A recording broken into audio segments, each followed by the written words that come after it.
ফেব্রুয়ারির নির্বাচন নিয়ে কমিশন, সরকার বা বিএনপির মধ্যে কোনো শঙ্কা নেই, বরং আগামী নির্বাচন যারা বয়কট করবে তারা নিজেরাই মাইনাস হয়ে যাবে। সমসাময়িক বিষয়ে নিজ বাসায় সাংবাদিকদের এসব কথা বলেন বিএনপির স্থায়ী কমিটির সদস্য সালাউদ্দিন আহমদ। জুলাই সনদ বিষয়ে বলেন, এমন কোনো প্রস্তাব গ্রহণ করা যাবে না যা নিয়ে আদালতে প্রশ্ন করা যাবে না। ভিন্ন এক অনুষ্ঠানে বিএনপির স্থায়ী কমিটির সদস্য সেলিমা রহমান শিল্পী সমাজকে সাবধান হওয়ার আহ্বান জানিয়েছেন। ইনসেক্ট রিপেলেন্ট মাস্টার ব্যাচ যুক্ত আরএফএল ওয়ার্ড্রোব কাপড় যত্নে রাখার নাম্বার 1 সলিউশন। পরবর্তী বৈঠক ডাকছে কিনা বা সমসাময়িক বিষয়ে গুলশানের নিজ বাসায় সংবাদ সম্মেলনে বিএনপি নেতা সালাউদ্দিন আহমদ। আসন্ন নির্বাচন নিয়ে শঙ্কা, জুলাই সনদ, নির্বাচনী জোটসহ বিভিন্ন ইস্যুতে বিএনপির অবস্থান তুলে ধরেন গণমাধ্যমের কাছে।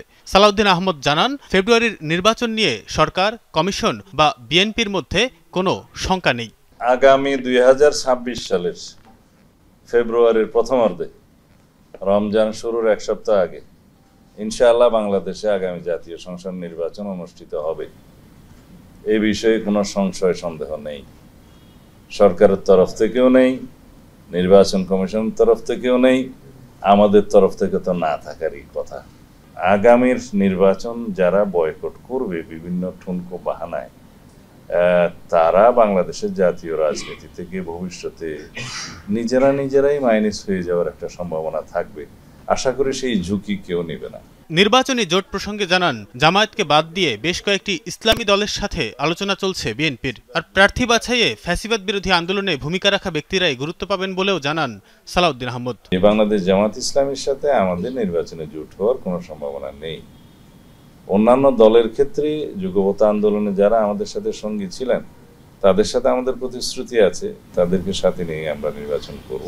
আমরা প্রার্থী বাছাইয়ের ক্ষেত্রে কয়েকটি ক্রাইটেরিয়া নির্ধারণ করেছি। প্রথমত হলো যে বিগত ফ্যাসিবাদ বিরোধী গণতান্ত্রিক আন্দোলনে তাদের ভূমিকা কি। কয়েকটি ইসলামী দলের সাথে আমাদের আলোচনা আছে, আলোচনা চলছে। এ সময় জুলাই সনদ প্রসঙ্গেও কথা বলেন তিনি। বলেন, এমন কোনো প্রস্তাব গ্রহণ করা যাবে না যা নিয়ে আদালতে প্রশ্ন করা যাবে না। কোনো প্রস্তাব গ্রহণযোগ্য হবে না যে এই বিষয়ে কোনো আদালতে প্রশ্নই উত্থাপন করা যাবে না। সালাউদ্দিন আহমদ আরো বলেন, যে সরকারই আসুক সবাইকেই জুলাই গণহত্যার বিচার চালু রাখতে হবে।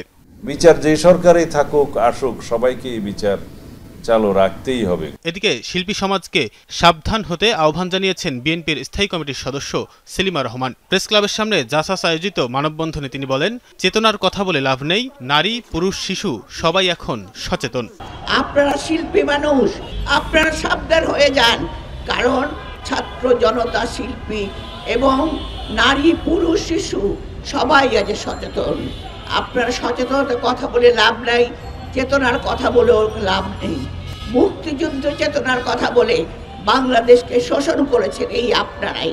এ সময় জাসাসের যুগ্ম আহ্বায়ক ইথুন বাবু শিল্পকলা, গণমাধ্যম এবং সচিবালয়কে ফ্যাসিস্টদের নিয়ে কাজ না করতে 21 দিনের সময় বেঁধে দেন। আপনারা 21 দিনের মধ্যে ঝাড়ু ঝাঁটা দিয়ে আপনাদের স্থান পরিষ্কার করুন।